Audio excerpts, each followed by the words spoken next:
Halo adik-adik kelas 12, apa kabarnya? Semoga kalian selalu dalam keadaan sehat dan tetap semangat untuk belajar adik-adik ya. Nah, kali ini kita akan membahas mengenai pertumbuhan dan perkembangan pada tumbuhan. Kita lihat dulu definisi dari pertumbuhan. Pertumbuhan itu merupakan proses pertambahan ukuran, volume, dan jumlah sel ya adik-adik yang bersifat irreversible. Oke, artinya apa? Irreversible ini tidak dapat balik ya. Dan pertumbuhan juga dapat diukur sehingga dia bersifat kuantitatif. Contohnya apa? Kita bisa melihat kalau kita mengecambahkan biji seminggu pertama atau hari pertama berapa sih tingginya, misalnya setengah senti, kemudian nanti menjadi 2 cm, 3 cm, 5 cm, 15 dan sebagainya. Nah, itu adalah pertambahan ukuran ya, pertambahan tinggi karena sel yang semakin banyak dan dapat diukur. Itu adalah pertumbuhan. Sementara perkembangan merupakan proses menuju kedewasaan. Oke, dan dia bersifat kualitatif.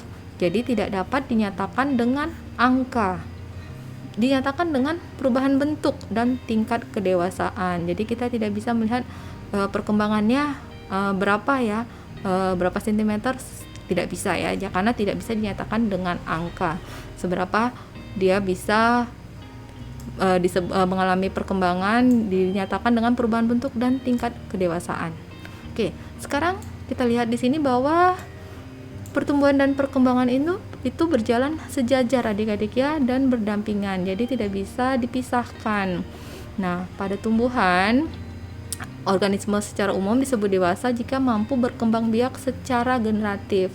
Jadi kalau pada tumbuhan kita melihat tanaman itu sudah berbunga, sudah berbuah, berarti tumbuhan itu sudah mengalami proses perkembangan. Kalau pada manusia atau mamalia, di mana nanti sel-sel kelamin sudah dihasilkan oleh gonad ya. Nah, sekarang kita lanjut. Pertumbuhan pada tanaman, pada tumbuhan terjadi sebenarnya karena kegiatan sel-sel pada jaringan meristem. Kita berbicara pertumbuhan adik-adik ya, yang membelah secara mitosis. Oke, nah pertumbuhan sendiri dibedakan menjadi pertumbuhan primer dan pertumbuhan sekunder.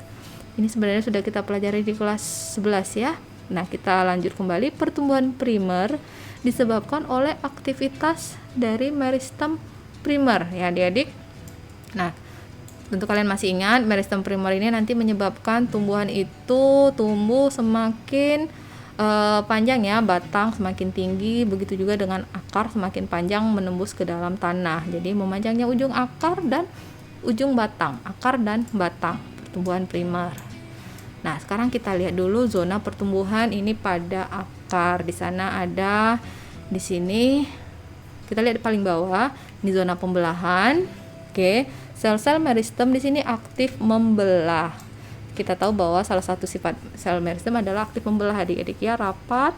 Kemudian di sini setelah dia membelah, proses berikutnya atau zona berikutnya adalah pemanjangan. Sel-sel hasil yang sudah mengalami pembelahan akan mengalami pemanjangan. Sel mengalami pemanjangan agar akar mampu masuk lebih dalam ke dalam tanah. Oke. Kemudian zona pematangan di sini, di mana sel telah terdiferensiasi membentuk jaringan dermal, jaringan dasar, jaringan vaskuler. Jadi di sana ada korteks, ada epidermis, sampai dengan nanti vaskuler. Di sana adalah xilem dan fluem ya adik-adik pada daerah pematangan. Oke. Nah, sekarang kita lihat berikutnya. Ini kalau pada batang. Oke. Ini tadi akar, sekarang berbicara pada batang. Di sana ada apikal. Kemudian apikal itu ujungnya di sini. Apikal, meristem apikal. Nah, terbentuk dua macam tunas, di mana ada yang disebut dengan tunas terminal, pucuk ujung ya, apikal, dan tunas aksilar untuk yang lateral atau bisa dikatakan seperti di ketiak ya, di tengah. Nah, ini untuk yang ujung, yang ini untuk yang aksilar. Oke, tumbuhan mengalami pertumbuhan tersebut. Oke, terbentuk dua macam tunas. Nah, sekarang kita lihat pertumbuhan sekunder. Nah, pertumbuhan sekunder hanya dialami oleh tanaman Gymnospermae dan tanaman dikotil adik-adik ya. Jadi diameter batang itu semakin besar hanya pada tanaman Gymnospermae dan dikotil. Meskipun beberapa tanaman monokotil mungkin kita lihat batangnya juga ada yang besar, tapi secara umum Gymnospermae dan dikotil yang akan mengalami pertumbuhan sekunder. Mengapa? Karena aktivitas meristem sekunder yaitu Cambium vascular dan Cambium gabus yang dimiliki oleh kedua tanaman tersebut.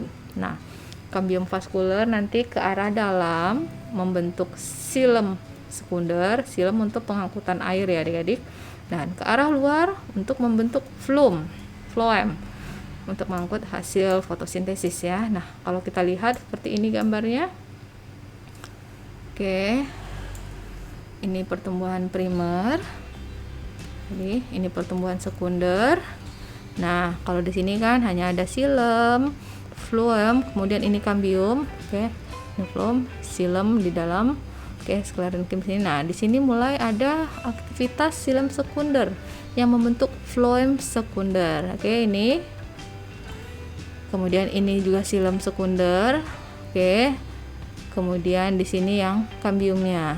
Jadi nanti aktivitas xilem sekunder, phloem sekunder ini akan menyebabkan lingkaran tahun.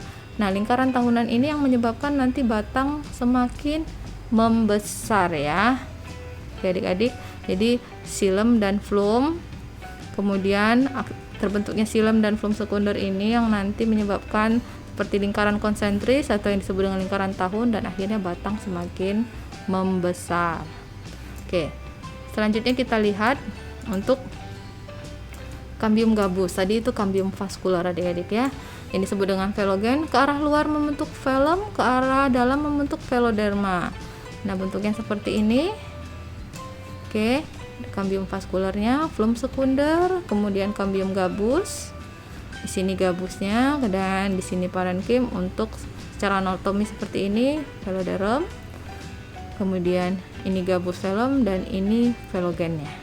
Oke, intinya sih sebenarnya tanaman mengalami pertumbuhan primer dan sekunder. Pertumbuhan primer tadi karena ada aktivitas meristem primer, dan pertumbuhan sekunder karena adanya aktivitas meristem sekunder yaitu cambium ya adik-adik. Oke, semoga kalian cukup paham mengenai materi pada video kali ini. Kalau kalian masih punya pertanyaan, silakan kalian tuliskan pertanyaan kalian pada kolom komentar ya adik-adik. Kita bertemu pada materi selanjutnya. Salam.